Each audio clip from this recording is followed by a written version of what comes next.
बिस्मिल्लाहिर्रहमानिर्रहीम। अगर आप पर जादू हो गया है तो अपना इलाज खुद कुरान करीम से करें।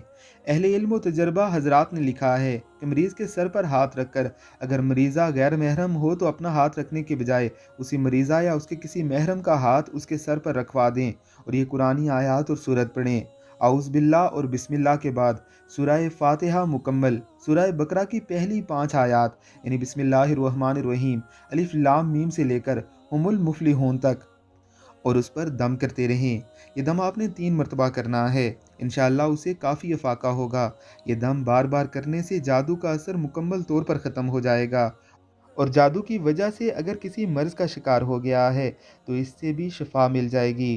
ये अमल आप खुद भी कर सकते हैं और किसी महरम से कहकर उसकी महरमा के हवाले से भी करवा सकते हैं।